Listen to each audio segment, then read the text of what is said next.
Coming up this Saturday night, Daniel Cormier is going to be making his first defense of his UFC Light Heavyweight Championship as he takes on Alexander Gustafsson at the Toyota Center in Houston, Texas. The champion joins us now from Houston. Daniel, how are you doing today? Doing pretty good, man. Just kind of been doing a lot of media. I'm sure you have been. When it comes to all of the promotional responsibilities, Daniel, that come outside of the cage, I mean, you knew the gig going in that comes with being a champion. Now that you're in fight week and all of the responsibilities that come with that, how are you dealing with that? You know what, man? I'm up for it, because at the end of the day, you're a partner, so when your check comes, you directly influence how much you get paid. So me doing these interviews is nothing, because at the end of this whole thing, I get paid for it. A name you're going to be hearing all week long, I'm sure, is Jon Jones. Does that serve as a distraction for you with the plea bargain? Everyone is now looking past now to a potential rematch between the two of you. Does that add focus, or is it difficult dealing with all week long? Man, honestly, I think Jones's plea agreement actually brings more eyes to what happens on Saturday night. But for me, it's just thinking about him more than I have for a long time. I don't really... Like I said the other day, I don't spend much time thinking about him in this situation. But now I'm getting all the questions because now they know that at least legally he's able to compete again. And people want to see that. So, yeah, I get more questions about him now than I ever have. And I've always gotten questions about him. This is a really tough fight for you coming up with Alexander Gustafsson. When you've been doing interviews, when you're speaking with members of the media, even other fighters, do you get the sense that a lot of them are overlooking Alexander Gustafsson and now looking at this potential rematch with Jon Jones? But the operative word there is potentially. Yeah, man, if I don't stay focused and if I'm not in the moment, I'll lose to Gustafsson on Saturday. I don't want that to happen. I want to fight Jones again, but it's like, I'm over here, I'm the champion, and it's like I get asked all these questions, and it's almost like I'm just challenging. I'm the champion.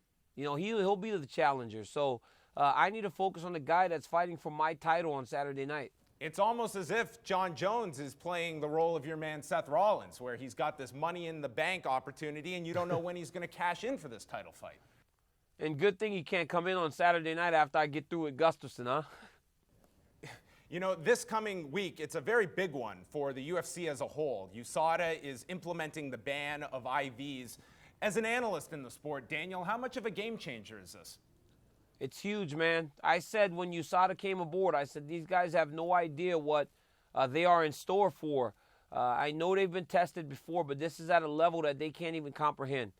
The IV ban, it sucks. A lot of us have used IVs to rehydrate, but I'm a professional. I reached out to people that I can trust.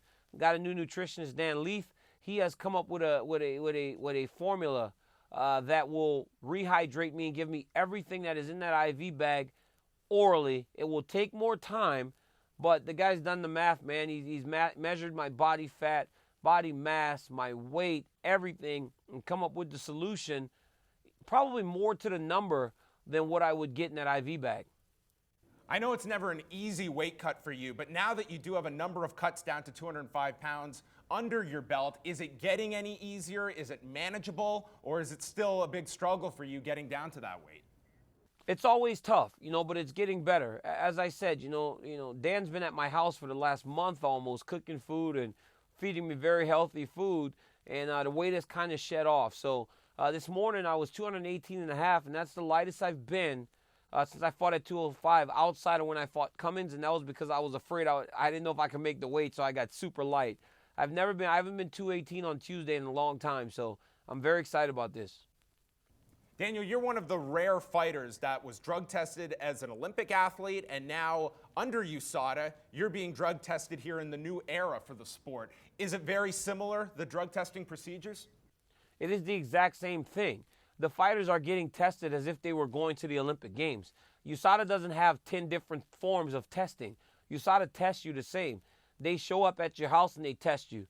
They show up at a restaurant if you're there. They can test you.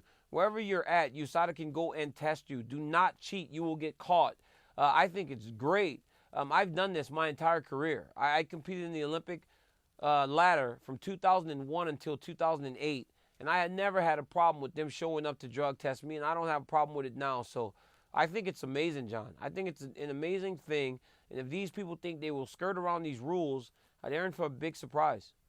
In a lot of the promotional material the UFC has put out, they're very much emphasizing the height difference between yourself and Alex and the reach disadvantage. You're no stranger to fighting guys that are taller than you or giving up a reach.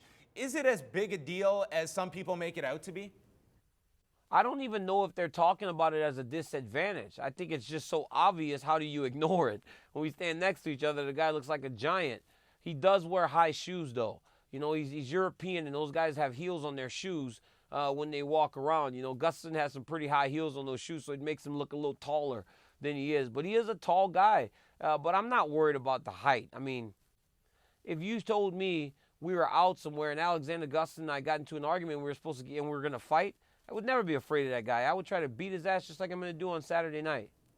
When we go back to this May, UFC 187, you become the light heavyweight champion, and coming out of that weekend, after the press conference, back and forth with yourself and Ryan Bader, most people pegged that as the next light heavyweight championship fight. Did you believe that was going to be the next fight? And as well, I mean, there was that grudge created that I'm sure you were very much aware of.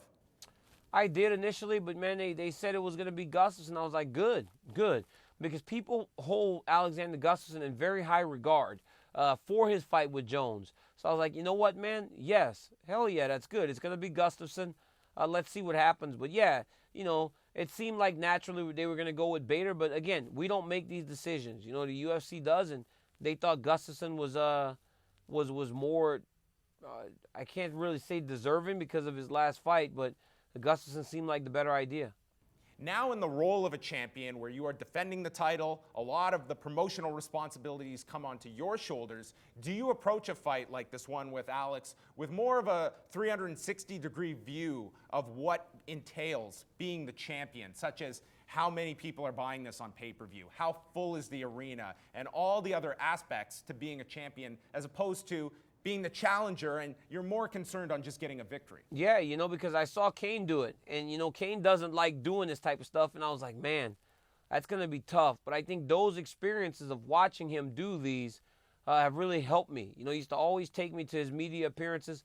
I would sit down when I was in Strikeforce and just watch him do one after two. Every interview, back to back to back. And I was like, wow, this is amazing. So I've seen it before, never had to do it. But yeah, there is a lot more that goes into it. I was in LA last night.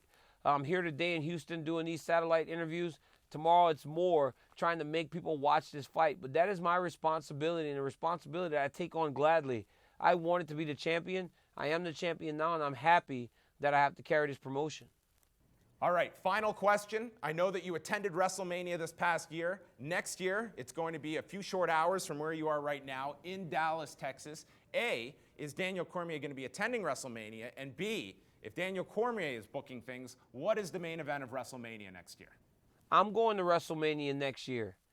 Realistic, me and my group, just like this year, realistically, the main event should be, honestly, Seth Rollins versus Roman Reigns, because these are the young guys that are going to carry this company going forward.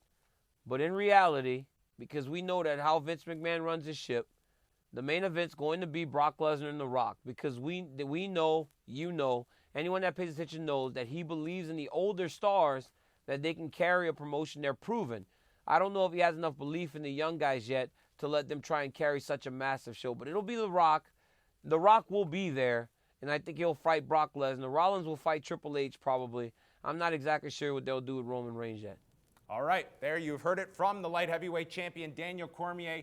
We wish you all the best, DC. We will be watching. Tune into UFC 192. It's Daniel Cormier and Alexander Gustafsson for the UFC Light Heavyweight Championship. Thank you so much. I really appreciate it, John. Thank you.